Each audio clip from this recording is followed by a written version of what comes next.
Televidentes, muy buenas noches. Gracias por acompañarnos en este especial por los 100 primeros días del gobierno del presidente Guillermo Lasso, cuya meta de vacunación se ha cumplido, los 9 millones de vacunados en estos 100 primeros días del régimen como uno de los principales objetivos.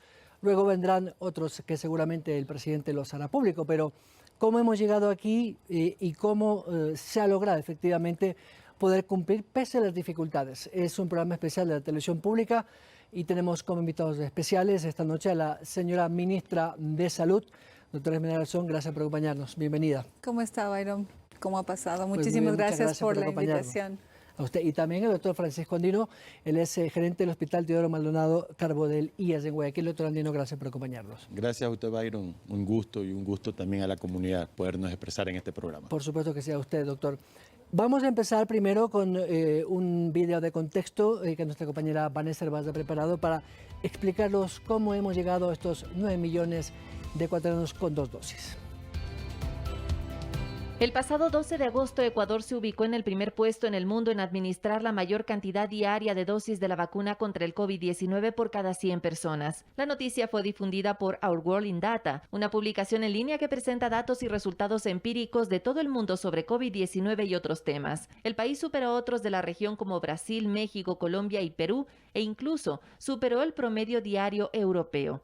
La promesa del nuevo gobierno fue inocular a 9 millones de personas, la mitad de la población del país, en los primeros 100 días de trabajo, y para lograrlo debieron sumarse varios factores. El primero y más importante, según señala el epidemiólogo y docente Marcelo Aguilar, era contar con vacunas disponibles. Ha ejecutado una campaña, yo diría impecable, que en articulación con sectores diplomáticos logran una gestión importantísima para disponer de cantidades de vacunas suficientes para emprender en una vacunación masiva. El siguiente elemento que se destaca del Plan 900 es el esfuerzo de planificación y logística que incluyó la articulación con los gobiernos seccionales, el sector privado, la academia, el personal militar, los organismos internacionales. Todos apoyaron con su experiencia y capacidad logística. Y creo que ha sido un resultado altamente positivo, porque de lo que habíamos vivido frente al manejo de la pandemia del gobierno anterior, en donde se juntaron la indolencia, la incompetencia, la corrupción, la falta de una respuesta adecuada, había hecho que el Ecuador sea uno de los países más golpeados en todo el continente. Esto ha revertido eso. Abre una esperanza. La estrategia priorizó a los más vulnerables y luego abarcó al resto de la población. A los compuestos de las 3 farmacéuticas disponibles, Pfizer, AstraZeneca y Sinovac, se sumó recientemente el desarrollado por la compañía china CanSino de una sola dosis que dentro del plan se destinó para llegar a las zonas de difícil acceso y a la población carcelaria. Hoy estos esfuerzos ya evidencian los primeros resultados. Menos casos positivos diarios, menos mortalidad a causa del COVID-19 y una disminución de la tasa de ocupación de las camas hospitalarias a nivel nacional. Sin embargo, frente a la presencia de las nuevas variantes más contagiosas, la meta, según los especialistas, debe incrementarse. Esto considerando que la tasa de transmisión de la variante Delta es mucho más alta y requiere entonces porcentajes de población cubierta más altos. Antes era el 60%, ahora la meta deseable debe estar alrededor del 85%. Esa meta no se ve lejana con la estrategia que está implementada. La autoridad sanitaria anunció que desde el mes de septiembre iniciará la vacunación de la población entre 12 y 15 años. Paralelamente se cubrirá a las personas rezagadas y se aplicará una tercera dosis a los pacientes inmunodeprimidos. Pues bien, una de las personas que fue el artífice de este logro, además de un gran equipo de colaboradores, por qué no decirlo, los cientos de miles de médicos y voluntarios que arrimaron el hombro, es la ministra de Salud que nos acompaña esta noche. Ministra, pues ahora sí, cuéntenos, ¿cómo hizo? Byron, esto empezó hace muchos meses, no es nada improvisado. El señor presidente de la República le encargó a nuestro vicepresidente, el doctor Alfredo Borrero, que conforme un grupo de expertos que diseñemos un plan de vacunación estratégico que sería implementado desde el primer día en que nosotros entremos al Ministerio de Salud Pública. Y así es como nosotros desde aproximadamente noviembre del año pasado, empezamos a reunirnos con diferentes expertos de diferentes áreas y empezar a trazar digamos que el esqueleto El mapeo de cómo actuar. pues sí, no, ya empezamos con las bases. En enero de este año empezamos a afinarlo y definitivamente en abril ya con actores específicos, con expertos en vacunología, en epidemiólogos que sabían de la realidad del país, estructuramos ya este plan. Desde el primer día nosotros entramos, no perdimos tiempo, empezamos con un arqueo de vacunas para saber cuál era el estado en el que nos habían dejado el ministerio anterior. Empezamos a armar justamente el vacunómetro, las estrategias de comunicación, la logística, que yo quiero agradecer muchísimo al CNT por todo su apoyo, por todo su respaldo, porque han estado ahí para nosotros siempre cuando lo hemos necesitado. Luego se sumaron las Fuerzas Armadas con su estrategia, con su logística, y pues así fuimos implementando este plan de vacunación que, como digo, fue desarrollado con mucha precisión para alcanzar el éxito que estamos viendo ahora. Ministra, uno de los temas fundamentales en cualquier plan de vacunación del mundo es la disponibilidad de la vacuna. Ya allí había un grave problema entre marzo y abril porque en el mundo no habían vacunas y las grandes potencias ya habían comprado anticipadamente millones. ¿Cómo fue esa negociación? Usted que estuvo allí, cuéntenos ahora que ya podemos saber en qué momento hubo este cambio de giro para que en un momento en que no había disponibilidad de vacunas, pues comenzaran a venir las primeras millones de dosis, sobre todo de Pfizer, que fueron las que llegaron más allá de que estaba en el contrato. Bueno, yo tengo que agradecer inmensamente al esfuerzo de nuestro presidente. Él estuvo siempre al pie, siempre con el objetivo bien claro, haciendo llamadas personales, él levantando su teléfono y contactando con cada persona que él consideraba que era estratégica para poder alcanzar a comprar estas vacunas. Igual el apoyo de Juan Carlos Holguín como embajador itinerante en el proceso de vacunación, nuestro canciller Mauricio Montalvo, el embajador del Ecuador en China, el embajador Larrea, han sido de un apoyo pero inmenso para este proceso. Entonces, este trabajo conjunto con un objetivo específico, sin ningún tipo de... sí, exactamente, de querer hacerlo, exactamente, esa es la palabra, de protagonismo individual, ha hecho que hagamos un gran equipo, que hayamos podido alcanzar el objetivo que nos hayamos planteado. Entonces, no han existido egoísmos para poder alcanzar esta meta que es en beneficio de todo nuestro país. Ministra, ¿cuántos millones de dosis nos quedan en la actualidad? Ahorita nosotros tenemos, ya luego de haber vacunado los 9 millones de personas, aproximadamente 14 millones de vacunas, un poco más, que serán igual vacunadas, administradas, sí, poco a poco a las poblaciones que todavía no hemos cubierto hasta fin de año. Como lo dijo el doctor Sáenz en la entrevista que ustedes le acaban de hacer, nuestro objetivo es alcanzar ese 85% de la población objetivo, ¿no? A partir de los 12 años. Sin embargo, nosotros siempre estamos abiertos a que con nueva evidencia científica podamos alcanzar poblaciones más jóvenes.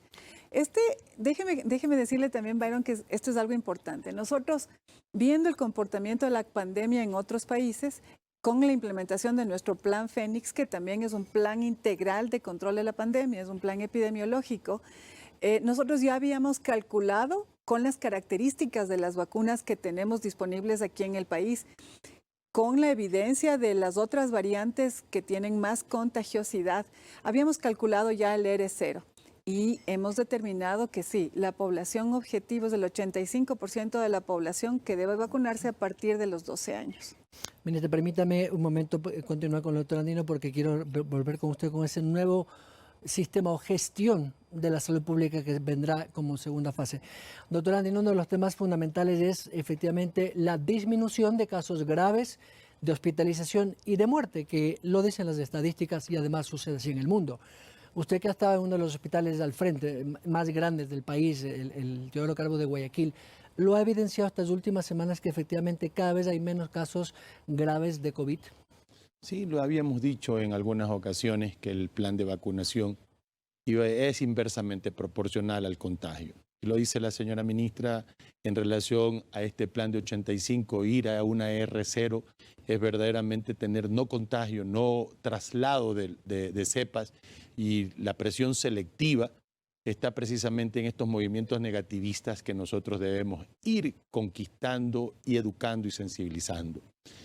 El punto real es que se había dejado de atender la otra parte de las atenciones graves, como son la pandemia de las metabólicas, las consecuencias de la diabetes, de la hipertensión, el stroke cerebral, el infarto agudo del miocardio, las infecciones respiratorias. Los accidentes de automovilismo también que la parte comunes. de la violencia y los accidentes automovilísticos que hacen precisamente que tengamos nosotros una gran incidencia en la mortalidad.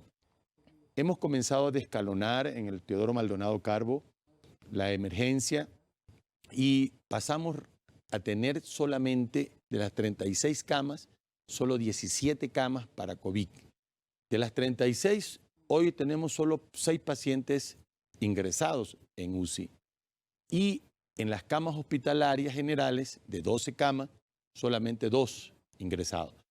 Lo que pasaba en marzo era 24 a 25 pacientes ingresados por semana. Lo que tenemos ahora es 1 a 2 pacientes ingresados por semana.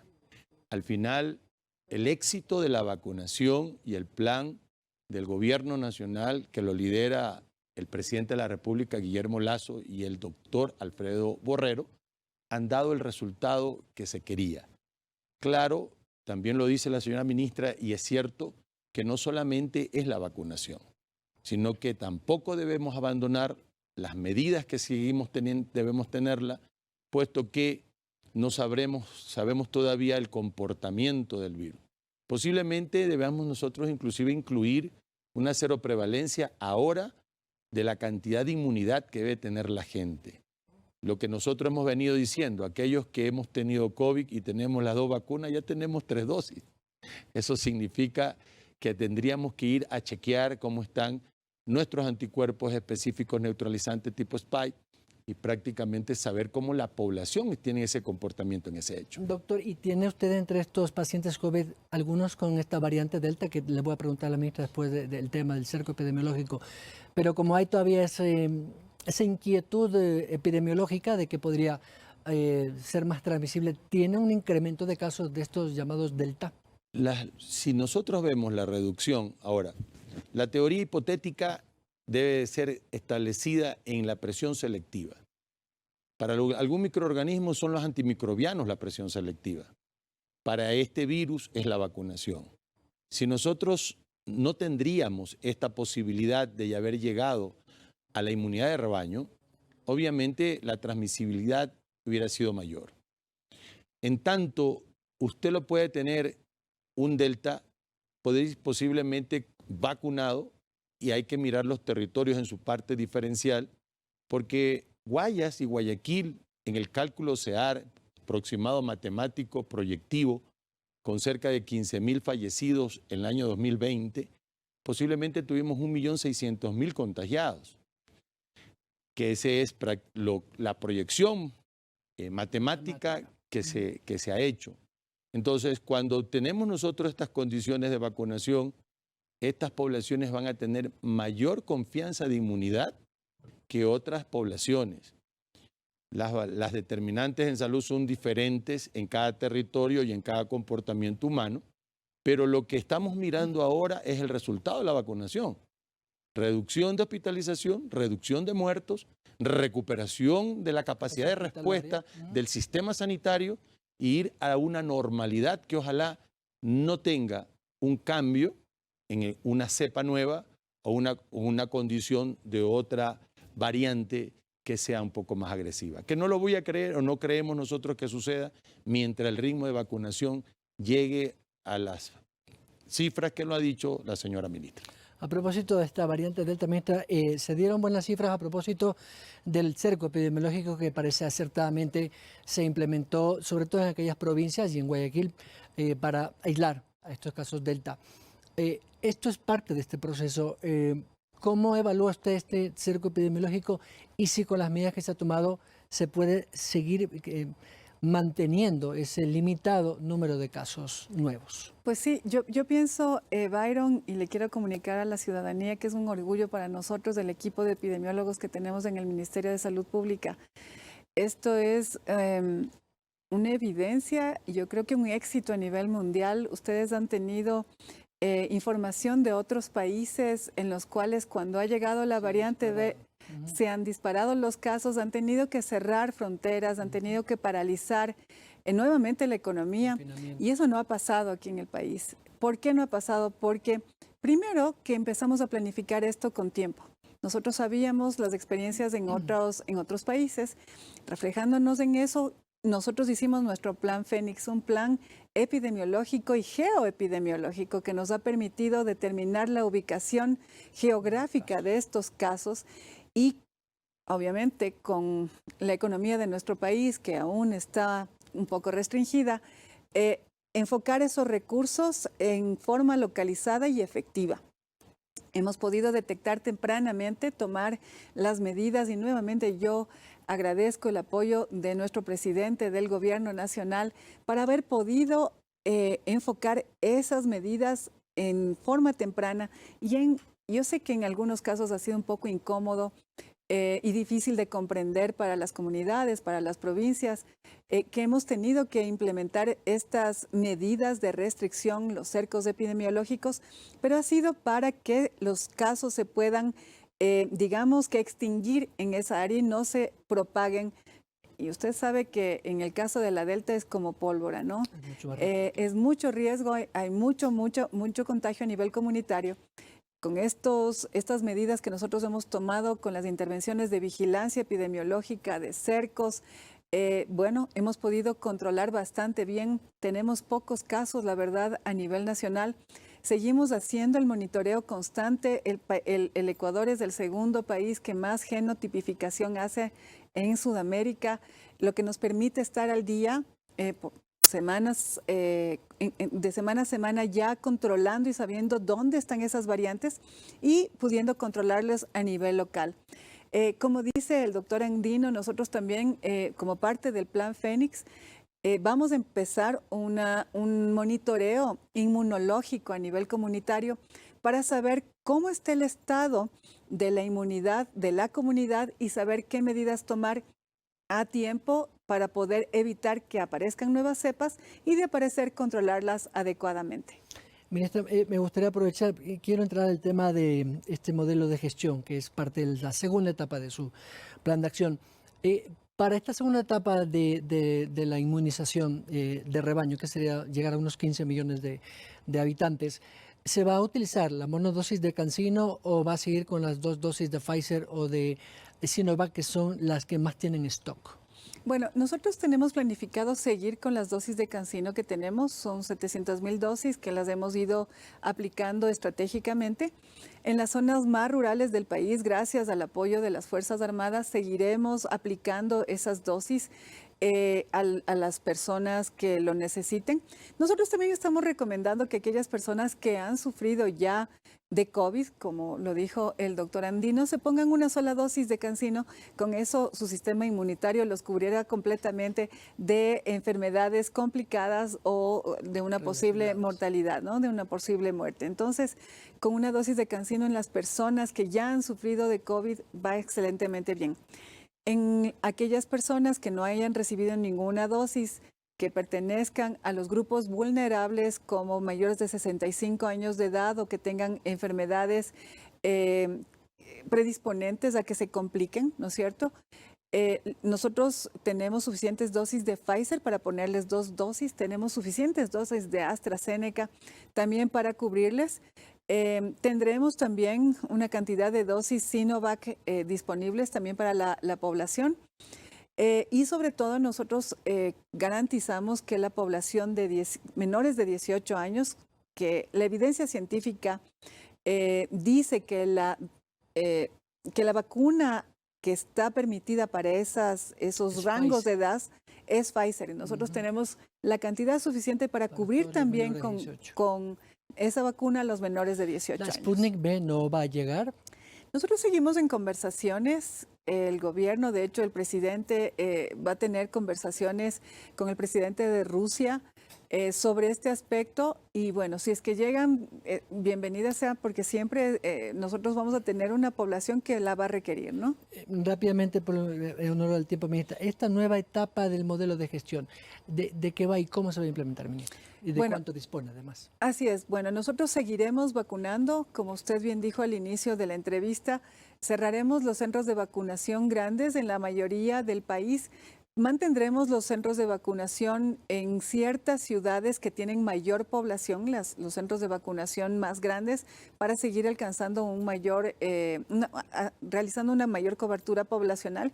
Sin embargo, para los niños que todavía no han sido cubiertos, vamos a colocar las vacunas en los centros de vacunación del Ministerio de Salud Pública, de tal forma que los padres puedan ir tranquilamente el día que puedan, a la hora que puedan, para que sus niños sean inmunizados.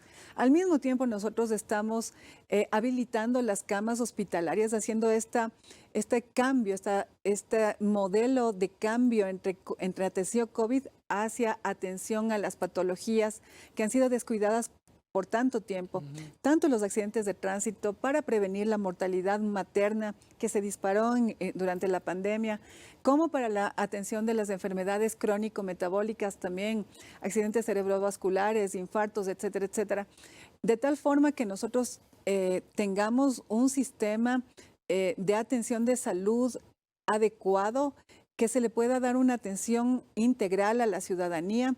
Estamos, como ustedes saben, en estos 60 días de emergencia que fue focalizada en el Ministerio de Salud Pública, reabasteciendo a los hospitales y otras unidades de salud con fármacos e insumos médicos para dar una atención adecuada a nuestros usuarios, ¿no? Gracias, ministra. Doctora Andino, finalmente, desde el punto de vista ya operativo de las unidades grandes como la del Teodoro Carbo, ¿qué se viene? ¿Ya hay una atención normal a partir de ahora de septiembre, octubre para esas enfermedades o operaciones que quedaron rezagadas por la situación COVID? Le digo porque hay muchos afiliados del Seguro Social que están esperando meses por una atención. Sí, el problema del sistema sanitario tiene que ver con el abastecimiento de medicamentos, de insumos y dispositivos. Cosas que no pasan por las gerencias o por los líderes de los sistemas. Esto pasa por la norma, por las condiciones. Los 8 pasos de adquisición son difíciles, inclusive para poder nosotros adquirir medicamentos en forma muy rápida. En el Seguro Social, nuestro presidente de la institución, el ingeniero Jorge Madera, que ha implementado 3 formas fundamentales en los ejes que estamos viendo, que es la transformación, la transparencia y la anticorrupción.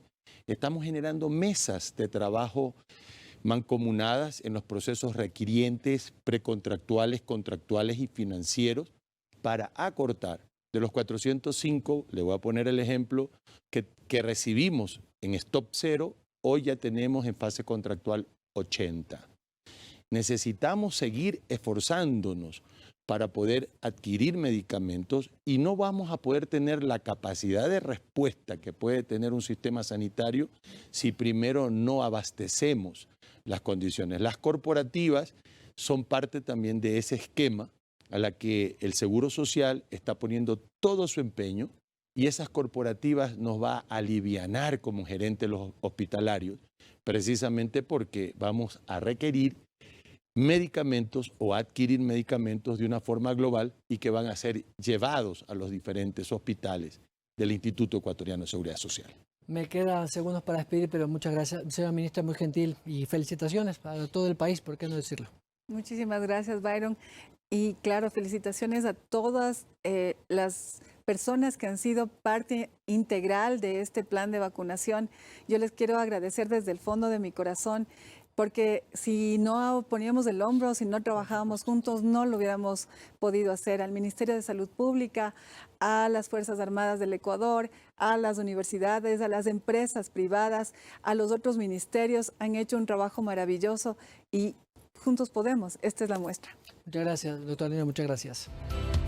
Al regresar, el ministro del Trabajo y el presidente de la Federación de Empresarios sobre la reactivación del empleo post-vacunación.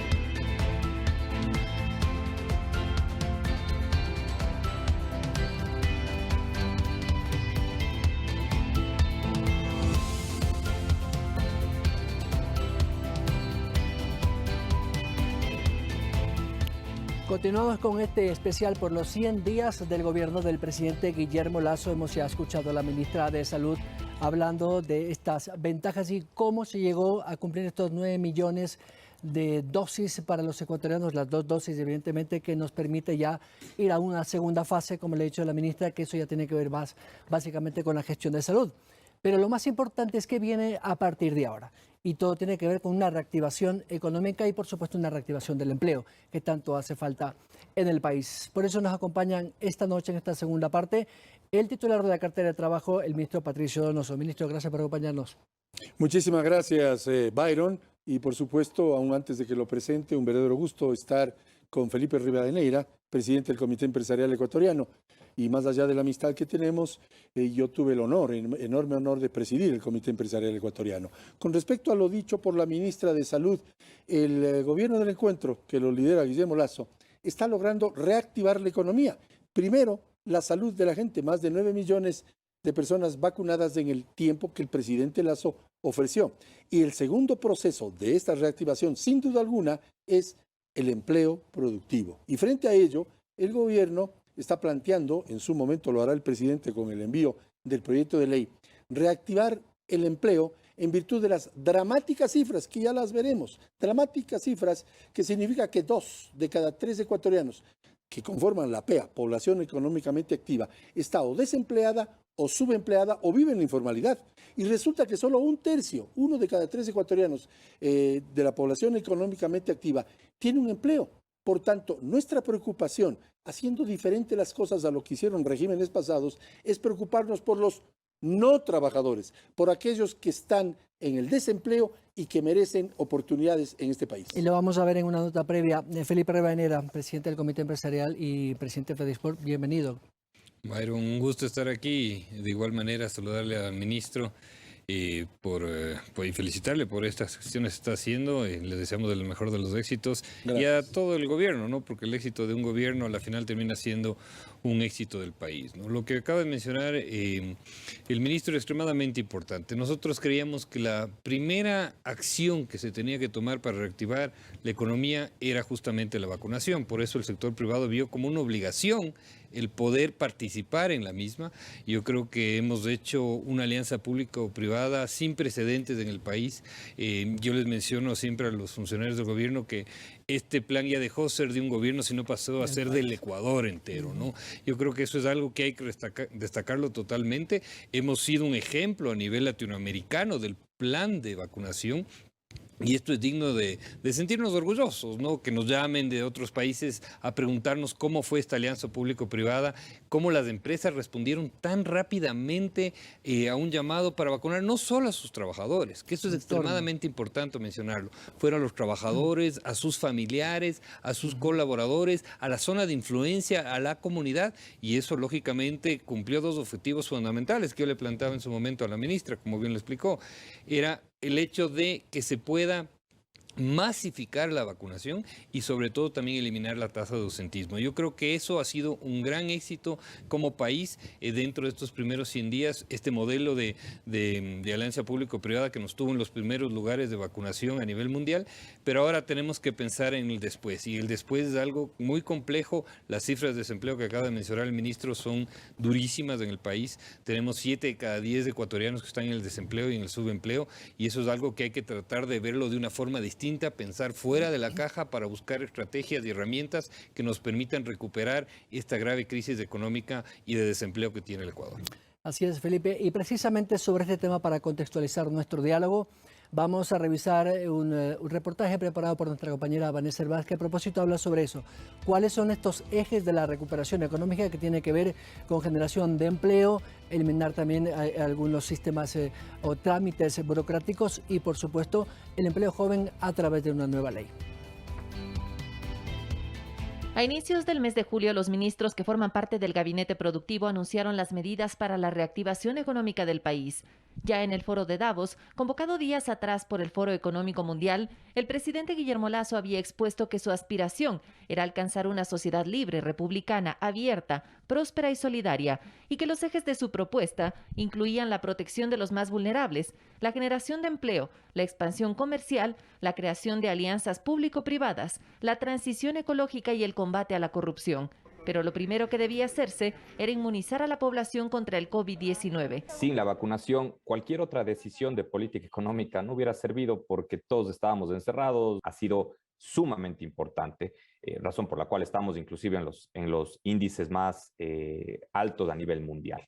Lo siguiente en la lista de prioridades del gobierno son las reformas a las normativas vigentes. El ministro de Producción, Julio José Prado, señaló que más de 22.000 empresas formales desaparecieron en menos de 2 años, que se contabilizan pérdidas reales que superan los 14.500 millones de dólares en ventas durante la pandemia y que por ello es urgente una reforma arancelaria para disminuir los costos de producción en más de 60 industrias. El país está dolarizado desde el año 2000 y tenemos muy pocos ingresos de divisas y uno de los más importantes son las exportaciones. Así que el estar abierto al mundo es un paso fundamental. Esos acuerdos comerciales deben ser manejados de manera pragmática, no ideológica. El gobierno del presidente Guillermo Lasso también afina detalles para presentar la denominada Ley de Oportunidades Laborales, que buscará proporcionar seguridad jurídica frente a las nuevas necesidades del campo laboral. La abogada Natalie Pernet considera que esta debe ser una ley de sencilla aplicación. Y me parece coherente mantener a los que ya tienen un trabajo formal, que no son la gran mayoría de los ecuatorianos, dentro del Código del Trabajo, y velar por la gran mayoría de ecuatorianos que no tienen un trabajo formal, dotándoles de un instrumento legal que permitiría que salgan la mayor cantidad de ellos de la informalidad. Y por otro lado, la administración trabaja en la puesta en marcha de la Ley de Economía Violeta para garantizar la inclusión laboral de las mujeres del país y en el diseño de estrategias para promover el crédito dirigido a la reactivación de la economía nacional, gracias al compromiso de varios organismos multilaterales que han ofrecido su apoyo para este objetivo. Las autoridades se han mostrado abiertas a establecer consensos para la consecución de estos objetivos, algo que desde los sectores productivos se valora. Asumimos que todas estas reformas necesarias y profundas que se requieren entrarán como económico urgente, así que tampoco es que tenemos que esperar 2 años para tener una nueva ley laboral o una nueva reforma tributaria, pero es un trabajo conjunto. Según datos oficiales, la economía del Ecuador decreció el 7.8% en 2020 y la pobreza se elevó al 32.4%. Con estas acciones, el gobierno espera bajar en el menor tiempo posible estos indicadores. La reactivación del empleo es la misión de todos, de gobierno y sector privado. Si la producción me ayuda, ponemos por favor un cuadro que sacamos del INEC, del Instituto de Estadísticas y Censos, de julio del 2021, donde vamos a ver en cuestión de segundos esta cifra que actualmente es lo que tenemos. Tenemos ahí esta cifra donde efectivamente tenemos el 5.2% de la tasa de desempleo a nivel nacional a julio de este año. Lo que implica que efectivamente hay una gran tarea que hacer. Y lo primero, señor ministro, y comienzo con usted, es un marco jurídico, como bien decía la abogada Pernet, que fue viceministra en el gobierno anterior, que permita a todos esos miles o millones de ecuatorianos acceder a una posibilidad de contratación con una figura que no contemple el actual Código Laboral. Así es, lo que debemos lograr es que los emprendedores, sobre todo los pequeños y medianos, MIPYMES, pierdan el miedo a contratar más gente. Es que de eso se trata. Que pierdan, Byron, el miedo a tener más trabajadores en su nómina. Que pierdan el miedo a abrir nuevas sucursales de su negocio, ya sea en su propia ciudad o a lo largo y ancho de la geografía nacional. Que pierdan el miedo a reinvertir si Dios mediante tuvieron utilidades. Que pierdan el miedo a traer capital fresco de riesgo e invertir en nuevas líneas de negocios. Pero solo se pierde aquel miedo al que hago referencia si es que existen 2 cosas. 1, seguridad jurídica, y esto pretende la nueva ley de oportunidades que es complementaria al Código del Trabajo, que no lo vamos a topar, y 2, con inversión. Para ello es clave eliminar del léxico en el Ecuador la palabra xenofobia. Debemos aceptar la inversión extranjera y que la inversión nacional se quede en el país, que le apuesta al Ecuador a través de generarle seguridad jurídica. Las cifras son suficientemente dramáticas como para suponer, por lógica, que si hacemos lo mismo de antes, los resultados serán los mismos. Tenemos que hacer algo diferente. Y ese algo diferente es generar esta ley a la cual hago referencia, donde sea mucho más fácil contratar a personal y mucho más factible el tener éxito en la gran tarea que es atender a los casi 6 millones de ecuatorianos, óigaseme bien, casi 6 millones de ecuatorianos que están o desempleados o subempleados o viven en informalidad, incorporarles a la economía, que tengan su afiliación a la seguridad social, para que puedan atender su salud, para que puedan acceder a un préstamo hipotecario o a un préstamo quirografario. Vamos a un ejemplo práctico. Yo soy un pequeño microempresario y requiero ampliar mi nómina. Tengo 4 operantes operativos y necesito poner a 8. Pero eso implica que tengo que afiliarle al IES. Si es que tengo que despedirles, tengo que pagarles indemnización, vacaciones, décimo, etcétera, etcétera. Y entonces allí es donde viene la dificultad porque no alcanza el dinero. ¿Cómo va a tener esta nueva ley posibilidades o facilidades para ese pequeño emprendimiento? Mantener los derechos de los trabajadores, 13º, 14º sueldo, vacaciones, fondos de reserva, e incorporar la afiliación a la seguridad social, pero eliminar ciertos obstáculos absurdos rápidamente. ¿A cuenta de qué se le carga un 35% de recargo cuando usted tiene que eventualmente contratar a una secretaria que va a atender su parto? ¿A cuenta de qué tiene usted que establecer 40 horas semanales divididas en 8 horas por día? No. El proyecto de ley va a establecer las mismas 40 horas, pero divididas en forma diferenciada de acuerdo a las necesidades del emprendedor. El giro específico del negocio. El giro específico del negocio. ¿Por qué tenemos que establecer límites tan bajos a los artesanos para que se conserven como artesanos? ¿Por qué no ampliamos el número de operarios para que los artesanos contraten más operarios? Es que de eso se trata al final del día. Tiene que ser una ley de oportunidades laborales obviamente diferente, en que el tratamiento sea, como dice la Cámara de la Construcción de Guayaquil con su dueña Byron, el buen trabajador se pone la camiseta del empresario o de la empresa, y el buen empresario se pone en los zapatos del trabajador. Ese ambiente amigable estoy tratando de generarlo yo con la experiencia que tengo, no solamente como dirigente gremial, no solamente como trabajador, vengo trabajando desde los 17 años de edad, sino como asambleísta por 8 años, 2 de ellos vicepresidente de la Asamblea, que sé cuál es la forma de tramitar. Y para terminar esta parte, he dialogado, Byron, con todos los dirigentes o casi todos los dirigentes sindicales. He dialogado con todos o casi todos los dirigentes empresariales. He dialogado por 3 o quizás 4 oportunidades con la Comisión de los Derechos de los Trabajadores de la Asamblea, porque allí es donde necesitamos que la Asamblea apruebe este cuerpo legal. Felipe, ya en la parte formal del sector productivo, estas cifras son dramáticas, ustedes las viven día a día, y esta reactivación del empleo que ya va en un segundo plano una vez que ya estamos todos vacunados, o por lo menos estos 9 millones de ecuatorianos, le permitirá al sector productivo que, en función de esta realidad que nos acaba de decir el ministro. Bueno, a ver, yo creo que hay que plantear o empezar desde una parte fundamental. El Código del Trabajo es una norma fracasada, hay que decirlo con todas sus letras, es decir, no ha funcionado. Siempre que hay un grave problema nacional, el Código del Trabajo no tiene las respuestas, no tiene el oxígeno para poder ayudar. Acordémonos en el terremoto del 2016, veamos lo que ha sucedido en esta pandemia. Es decir, es una norma muy rígida, arcaica, que no permite dar las soluciones para lograr conseguir el mejoramiento y ampliar esas fronteras laborales para que la gente que no tiene empleo en estos momentos pueda formalizarse, que el emprendedor que quiera arriesgar su capital invirtiendo en un negocio, sea pequeño, mediano, lo que fuere, tiene esa carga y ese miedo y ese temor por las condiciones legales y jurídicas actuales. Entonces tenemos que buscar alternativas que nos permitan justamente esto. Tratar de que se reactive la economía con nuevos emprendimientos, pero que a la vez haya una posibilidad de generar ese empleo y un empleo formal, pero acorde a la realidad económica. Lo que decía el ministro hace un momento. ¿Cuántas actividades comerciales modernas existen ahora que ya se trabaja ya ni siquiera a las 8 horas al día de lunes a viernes? Se trabajarán 4 horas en la noche, 4 horas a la tarde. Es decir, hay una cantidad de movilidad. Los jóvenes ecuatorianos, los millennials, los centennials, no les gustan los temas rígidos, les gusta más bien esa movilidad. Y actualmente eso no existe. Entonces tenemos que buscar ampliar esas fronteras laborales, buscar estos mecanismos diferentes. Inclusive hay que decirles a los líderes sindicales actuales, bueno, ¿qué alternativas dan para esos 7 de cada 10 ecuatorianos que no tienen el empleo? Porque los 3 de cada 10 que tienen el empleo pleno son unos privilegiados, ¿no es cierto?, que a la vez tienen que ayudar también a buscar esas soluciones para reactivar la economía. Entonces ahí tenemos que plantear 3 ejes para mí que son fundamentales para una reactivación económica. Uno, el solucionar el tema legal y normativo de la generación del empleo, que ya lo ha mencionado el ministro, y estamos muy ansiosos en conocer qué tendrá el contenido de esa reforma.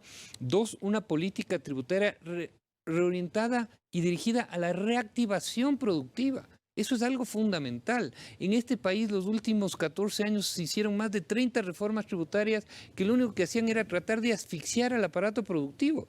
Y no se ha buscado mecanismos tributarios que busquen justamente lo contrario, reactivar, generar ese incentivo necesario para que el ecuatoriano emprenda, porque no tenemos que esperar que alguien nos genere el trabajo, sino que cada ecuatoriano genere su propia unidad empresarial y generación de riqueza a través de la creación de una pyme, una bipyme, etc. Y el tercero, las condiciones de financiamiento. No podemos jactarnos de que somos un país dolarizado, que ya vamos más de 21 años dolarizados con unas tasas de financiamiento que no son acordes a la moneda que rige en el país. Y eso es extremadamente importante. Mientras se aprueba esta ley de oportunidades que puede quizás demorar, no sé, varios meses seguramente, no será 30 días, estoy seguro, ¿qué va a hacer el sector productivo una vez que ya tiene esas facilidades de la protección sanitaria de sus trabajadores y esperamos también el consumo se pueda reactivar lentamente para generar empleo, digo? Bueno, a ver, el sector privado yo creo que lucha todos los días por sostener el empleo. Es el peor negocio del mundo dejar o perder un trabajador, porque uno gasta en la preparación, etcétera, etcétera. Es decir, cuando una empresa empieza a tener disminuciones de niveles de empleo es porque le está yendo pésimo. Y eso es algo que no lo tenemos que hacer. Sin embargo, hay que ser realistas. Las cifras del 2020 fueron muy duras. Hubo una caída del PIB del más del 8%. Si hubieron pérdidas en ventas de más de 25.000 millones de dólares. Es decir, es un tema muy, muy complejo. Se ve una pequeña recuperación en este primer trimestre del 2021, pero todavía no alcanzamos los niveles pre-pandemia del 2019. Entonces, más bien el sector privado lo que busca, insiste y solicita de la mejor manera, la forma más cordial, es que estas decisiones no se demoren. La Asamblea tiene una responsabilidad enorme. No puede seguir haciendo esos papelones que está haciendo en este mes y medio. Perdóneme decirle, es los representantes del Ecuador. Aquí tenemos una excepción, un asambleísta que sí luchó durante 8 años, pero fíjese lo que está sucediendo en este mes y medio. Entonces, aquí hay que plantearnos, si no hay la viabilidad política de ir a la Asamblea, yo creo que una consulta popular tiene que ser un mecanismo, pero no nos podemos demorar esos meses que usted está mencionando. Yo creo que estas decisiones se las tiene que tomar muy prontamente. Ministro, ¿y cuál puede ser el plan B? Felipe Rivadeneira ha hablado y con acierto sobre los jóvenes, y yo quiero insistir en aquello. Vamos, escúcheseme bien, vamos a acabar con la perversidad que significa que el joven ecuatoriano se vea obligado a dejar de estudiar porque necesita trabajar. Y nadie me va a negar en este país que el joven necesita trabajar. Por tanto, debemos permitirle que haga lo que hice yo cuando joven. Estudié y trabajé al mismo tiempo y soy arquitecto de la República y vengo trabajando desde los 17 años de edad. Y segundo, la mujer. Byron, usted habló de la economía violeta. Vamos a incorporar temas de incentivos tributarios, Felipe, a aquellas empresas medianas, pequeñas o grandes que contraten mujeres, particularmente en posiciones jerárquicas, a través de un tratamiento diferenciado a la base imponible del impuesto. Vamos a lograr, en forma progresiva, por supuesto, que las mujeres ganen salarios iguales a los de los hombres para tareas similares. Y tercero, por supuesto, no queremos atacar la mayor precarización que es no tener empleo. Guillermo Lasso suele decir, el presidente, nada es más precario que no tener empleo. Por lo tanto, esa precarización vamos a atacar. Ya es hora, como lo dijo Felipe sostenidamente, que los líderes sindicales se preocupen de los no trabajadores también, de aquellos 2/3 de los... y sus familias, por supuesto, 2/3 de ecuatorianos, que son casi 6 millones que pertenecen a la PEA, población económicamente activa, y su familia, que si no encuentran el cachuelo, como dicen en la costa, o la chamba, como decimos en la sierra, ese día o comen, o no comen, o mal comen. Y ahí están, en Quito al menos, en la avenida, o en la esquina de las avenidas Granados 16 de diciembre, esperando un trabajito para no mal comer. Eso tienen que entender los legisladores. Yo no veo, y respondo la inquietud, Byron, yo no veo a bloque legislativo alguno que se oponga a darles mayor categorización a los artesanos para que contraten más operarios. Yo no veo a bloque legislativo alguno que se oponga a generar empleo, receptar inversión extranjera y sostener la inversión nacional. Yo no veo a bloque legislativo alguno que se oponga a la economía violeta en favor de las mujeres. Ministro, con esto termino porque ya estoy contra el tiempo. ¿Cómo va a ser el tema de la modalidad de trabajo una vez que ya el 60 o 70% del sector público ya ha sido vacunado? ¿Y qué recomendaciones va a dar para las modalidades, sea virtual o presencial, en el sector privado? El truco es 14-2. 14 días después de se mantiene esa medida. Se mantiene 14-2, 2 dosis, 14 días, con todas las bioseguridades, por supuesto, pero pero haciendo mucho énfasis en las tres variables, rápidamente. La variable en cualquier institución pública o empresa privada, la variable de cuántos vacunados hay, ya lo debe haber dicho la ministra, con claridad lo dijo, pues, cuántos vacunados, cuántos contagiados, y la tercera variable es el aforo. Por supuesto que sí. Mantenemos el sistema dual, el sistema de teletrabajo y el sistema de presencial. El COE pasó un dato importantísimo el otro día. Más gente se contagia en las fiestas clandestinas del fin de semana, donde se bebe del mismo vaso y se baila y se come sin mascarilla, por supuesto, que en el trabajo presencial. Y segundo, evidentemente, tenemos que ser suficientemente responsables para tener este dual sistema de trabajo. Ese es el sistema de progresivo al trabajo. Felipe, la misma pregunta. ¿Vuelve el sector privado? El sector comercial es más afectado, pero la industria, la gran empresa, ¿va a modificar sus procedimientos y protocolos sanitarios una vez que su personal ya está vacunado? Bueno, a ver, el sector industrial nunca paró. Esto es importante mencionarlo. Yo creo que aquí hay que reconocer la valentía de toda la nómina del sector industrial que ha querido trabajar y ha permitido que en el Ecuador, por ejemplo, nunca haya escasez. Nunca hemos sufrido ningún tipo de deterioro. El sector exportador fue, y lo hemos conversado varias veces, un éxito en el 2020. Superamos la barrera de los 15.000 millones de dólares en exportaciones. Entonces, yo creo que la dinámica en el sector privado se ajusta sola. No hay que preocuparse mucho por eso, ¿no? Los aforos, lógicamente, estamos a las disposiciones de las autoridades, pero yo te diría, el tema tecnológico llegó para quedarse. Esto ha cambiado nuestra cultura. Esta nueva normalidad que va a haber, lógicamente, nos va a permitir tener mucha más flexibilidad en esos aspectos, en los temas que se puedan realizar. Yo creo que eso va a ser más eficiente la economía del país, la productividad del país y, lógicamente, el hecho que cuando ya logremos vencer esta pandemia, sí hay sectores que hay que procurarse y que tienen que ver esta manera de sociabilizarse importante, ¿no? Porque si ya estamos bien, si los índices han bajado, hay que aumentar esos aforos porque el sector comercial se ha visto muy golpeado, el sector de restaurantes, de bares, etcétera, que lógicamente sufrieron unas pérdidas enormes, y también hay que trabajar para incentivar y mejorar y recuperar esa parte de la economía ecuatoriana. De estos 100 días del gobierno, ¿cree usted que los siguientes 4 o 5 meses que faltan van a permitir un clima favorable para generar negocios y fomentar el empleo? Totalmente, totalmente. Yo creo que en el Ecuador no se había vivido esto hace mucho tiempo. Estamos muy contentos, muy positivos. El hecho de que, insisto, haya habido este éxito enorme en un proyecto nacional como la vacunación, más todos los grandes mensajes que se están mandando, que algo que yo siempre he llamado estos shocks de seriedad que se dan al mundo, ha generado esto. Pero necesitamos, insisto, trabajar en estos 3 ejes de empleo, de política tributaria enfocada a la competitividad y de financiamiento para que las inversiones lleguen, se genere el empleo y podamos tener unos mejores días para nuestro querido país. Felipe, 15 ministro, segunditos para mencionar Claro algo. que sí. Como ministro del Trabajo no he tenido una sola queja del sector productivo privado en cuanto al regreso progresivo con las precauciones necesarias al trabajo. Y en el área pública, un par de inquietudes y nada más. Es un éxito. Por tanto, y como dice Felipe Rivadeneira, se respira tranquilidad, se respira buenas posibilidades de generar empleo, generar riqueza para ser repartida y, por supuesto, vivir una democracia representativa real. tener una vida más digna. Señores, le quiero agradecer, señor ministro, muy gentil. Felipe, muchas gracias. Muchas gracias, Sí, Byron. bueno, gracias. Nuestros invitados de la jornada en este especial preparado por la televisión pública. Los medios públicos tienen esta responsabilidad de guiar la opinión pública y queríamos tener a los principales actores porque a partir de ahora tenemos que buscar las maneras como país de enfrentar este segundo momento, que es la reactivación económica y, por qué no, buscar también más empleos. De mi parte, muchas gracias. Nos vemos la próxima. Buenas noches.